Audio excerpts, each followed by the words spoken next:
هاد الفطيرة ولات لنا إدمان بحجم عائلي بكريمة الماء، لازم تجربوها، أروع وصفة ممكن تجربوها. المهم بحجم عائلي كيما شفتوا هنايا تذوب ذوبان في الفم، عجينة سحرية. وهذيك الكريمة اللي قالت لهم اسكتوا لازم تجربوها كامل. نقول لكم حبوبات نحبكم نموت عليكم، ما نساوش تصليوا على النبي، اللهم صل وسلم على سيدنا محمد وعلى آله وأصحابه أجمعين. ونقول لكم حبوباتي معليش تضغطوا لي على زر لايك هكا باش تطلع لا فيديو تاعي يشوفوا اكبر عدد ممكن من المشاهدين فضلا وليس امرا. وشوفوا هذاك الجمال، واش نحكي لكم واش نخلي لكم. الصيفه هذه راح ديروا بها حاله حاله. هيا دوك نبداو بسم الله في المقادير وطريقه التحضير، وبعد هذا الفيديو راح تولي لالاتهم في الكوزينه، وديما ماكلتك راح تولي البنه تاعها مش نورمال.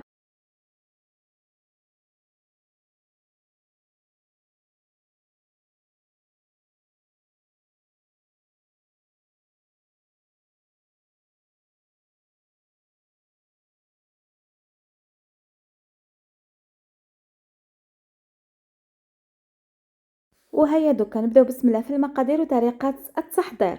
اول حاجه في جفنه ولا كيما نقولوا قصعه غيسيبيان، واش عندك؟ عندي كاس تاع الماء يكون دافي مش بارد ومش سخون، ربع كاس من الزيت، انا استعمل زيت الزيتون، تقدروا تستعملوا اكيد زيت نباتي عادي، بياض بيضه والصفار راح نخليه من بعد نخدم به كيما تقدروا.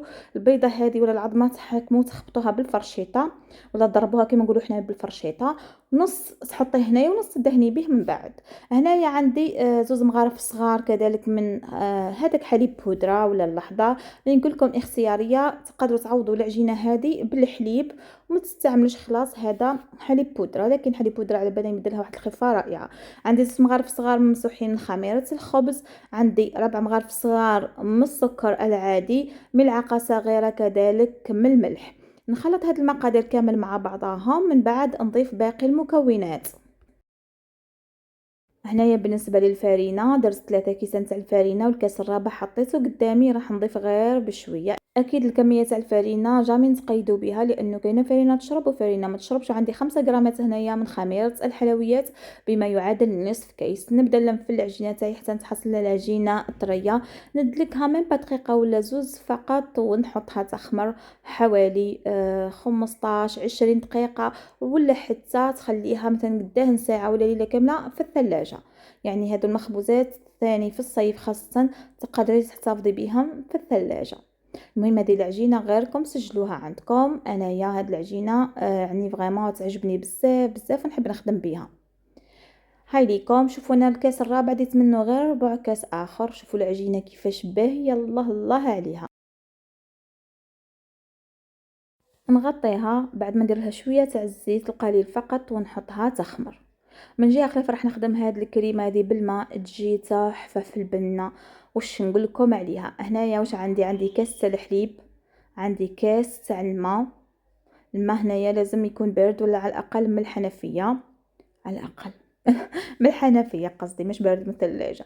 وعندي كذلك هنايا زوز مغارف كبار من نشا ولا المايزينا، عندي قرصه مليحه تاع الملح نخلطهم كل شيء بارد في بارد نحطهم فوق النار نواصل الخلط حتى تولي عندي واحد الكريمه ثقيله شوي بصح مش بزاف بزاف. هنا ضفت لها الزيتون اللي قطعته رقيق، ضفت لها كميه مليحه شويه من الجبن، ضفت لها الهريسه، ملح، فلفل اسود، هذا مكان نخلطها مليح مليح ونتحصل على واحد الكريمه روعه روعه روعه. فريمون شوفوا خفيفه بنينه ما تتشبعش، وميم طون راح نديروا هذه الفطيره اقتصاديه الى ابعد الحدود كيما راكم تشوفوا.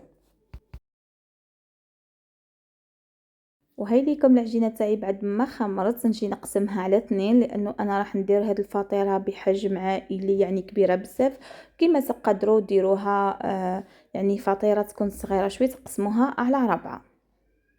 المهم نحاول نلوزها ونحطها بجي حوالي 2 دقائق 3 دقائق ونجي نطرحها. شوفوا كيفاش الله يبارك هذوك النبايل ولا البابلز اللي مدايرتها من العجينه، دليل على انها عجينه بزاف بزاف هايله.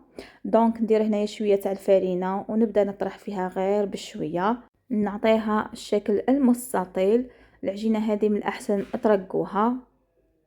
انايا درتها في البلاطو هذا تاع الفرن هذاك، يعني بالك كامل عندكم بلاطو هذا الكبير كيما تقدروا يعني ديروها في بلاطوات صغار مثلا 2 بلاطوات صغار. دونك تقسمي العجينه قلت لكم على 4. هنايا دوكا نجيب البلاطو انا ندهنوه بالزيت ونبدا يعني نحط فيه هاد العجينه، نعدل لها الحواف تاعها. دوك تشوفوا كلشي بعينيكم.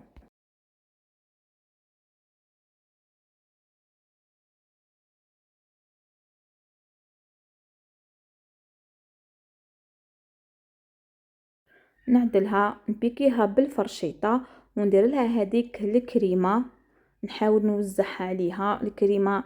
يعني تحبوا ديروا الكميه كامل، تحبوا تنقصوا شوي، لكن انا درت الكميه كامل وكما شفتوا النتيجه روعه روعه.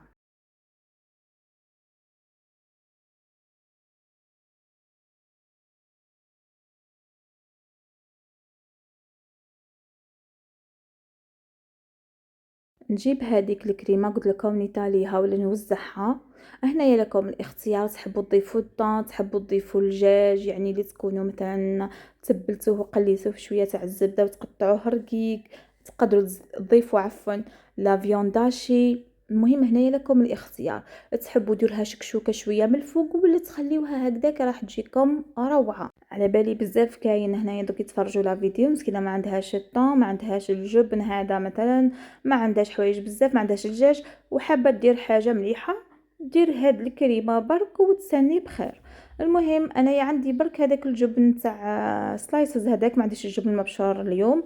استعملته، قلت لكم انايا نخدم بواش عندي لي موان دبوغ كما يقولوا، واش عندي نخرج وصفه ما شاء الله عليها. ما نحبش نتكلف بزاف، كاينه حوايج لي العبد يتكلف لها وكاينه حوايج تاع كل يوم نورمال ناكلوها بالشي اللي كان وتجي روعه روعه. المهم لا علينا، طرحت العجينه الثانيه نحاول ندلها الحواف ندهنها بصفار البيض. وكذلك هنايا تحبوا يعني الحواف تاعها يكونوا مغلوقين مليح، تقدروا يعني تقفلوها كيما هذاك السوفلي، كيما تقدروا تضغطوا عليها بالفرشيطه. ونجيو هنايا للطياب. بالنسبه للطياب نطيبها على اقصى درجه من تحت، من بعد نشعل لها من الفوق وهي سخونه ندهنها بزيت زيتون ونقطعها. واش نقول لكم، لازم شويه تخليوها 2 دقائق ولا حتى تنحلها سخانه. هذيك انايا الكريمه حرقتني في يدي. دونك حبوباتي ردوا بالكم، قطعوها اكيد كيما تحبوها. ليكم النتيجه ما شاء الله. تقدروا تزينوها قبل ما تدخلوها بالزيتون، حبيبات تاع زيتون ولا الجلجلانيه ولا السينوش كيما تحبوا.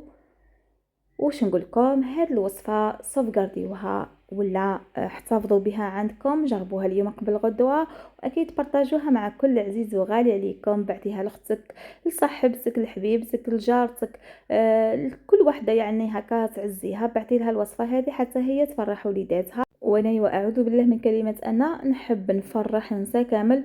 وهذوك تاني اللي ما عندهمش نحب ديما يعني نجيب لهم الحوايج الاقتصاديه باش كامل يعني يجربوا الوصفات تاعي. نقول لكم حبوباتي تهلاو لي في رواحكم، نتلاقى في فيديو قادم باذن الله بوصفات جديده سهله ومميزه، وكالعاده البرنامج نورمال. سلام.